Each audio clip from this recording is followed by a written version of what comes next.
आज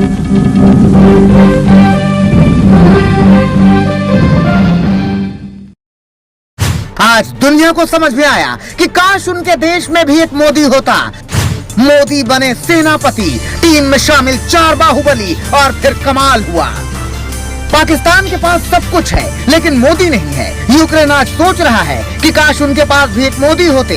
दुनिया के कई देश मोदी की तलाश में हैं, लेकिन संयोग है कि मोदी भारत के पास है और मोदी का विकल्प हिंदुस्तान ही नहीं पूरी दुनिया में नहीं है। यूक्रेन में जब हालात खराब हुए तो सबकी जुबान पर एक नाम मोदी ही क्यों आया?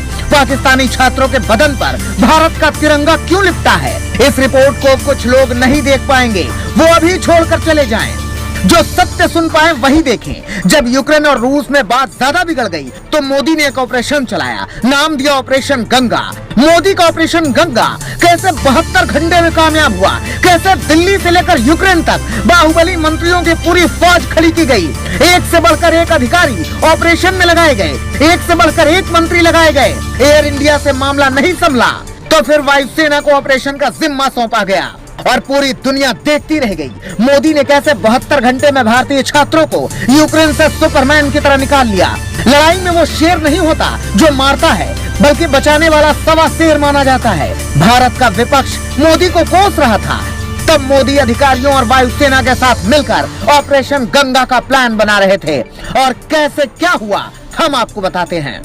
यूक्रेन में सिर्फ वो बच सकता है जिसका रिश्ता भारत से हो या पास में भारत का झंडा हो। रूस के सैनिक तिरंगा देखते ही मोदी मोदी कहने लगते हैं और फिर वो मदद भी करते हैं। पाकिस्तान अपने फंसे हुए छात्रों की मदद नहीं कर पा रहा। इसके कई वीडियो वायरल हैं। पाकिस्तान के छात्रों को समझ में आया कि उन्हें भी मोदी और भारत का तिरंगा ही बचाएगा। पाकिस्तान को एक बार फिर समझ में आया कि भारत क्या है, पीएम मोदी की ताकत कितनी है। ऑपरेशन गंगा की टीम यूक्रेन की सरहद से जुड़े देशों तक पहुंची और उन छात्रों को बचाया जो वहां बुरी तरह फंसे थे। भारत का तिरंगा देख यूक्रेन की सेना हो या फिर रूस की सेना, हर कोई मदद के लिए तैयार होता है।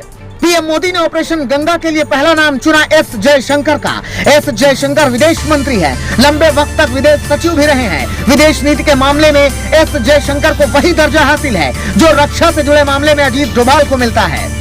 एस जयशंकर जब सचिव थे तो इन देशों की एम्बेसी में उनका रिश्ता अच्छा था, जान पहचान भी अच्छी थी, उसका फायदा उन्हें मिल गया। एस जयशंकर चुनाव नहीं लड़े, फिर भी मोदी ने उन्हें विदेश मंत्री क्यों बनाया? इसका जवाब मिल गया होगा आपको। एस जयशंकर ने ही सुझाव दिया कि अब वायुसेना के जवानों को लगाना चाहिए।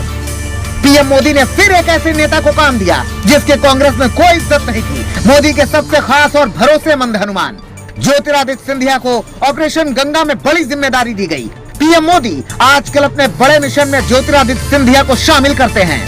ज्योतिरादित्य सिंधिया ने रोमानिया में मोर्चा संभाला तो मंत्री हरदीप सिंह पुरी हंगरी पहुंचे। किरण रिजिजू को मोदी ने स्लोवाकिया भेजा तो जनरल वीके सिंह को पोलैंड भेजा गया। पहले ऐसे हालात पर भारत में मंत्री सिर्फ बयान देते थे, पहली बार है जब मंत्री मैदान में है। भारत के करीब 6 मंत्री कमान संभाल रहे हैं। मंत्री स्मृति ईरानी, मंत्री राजनाथ मैदान में उतरे।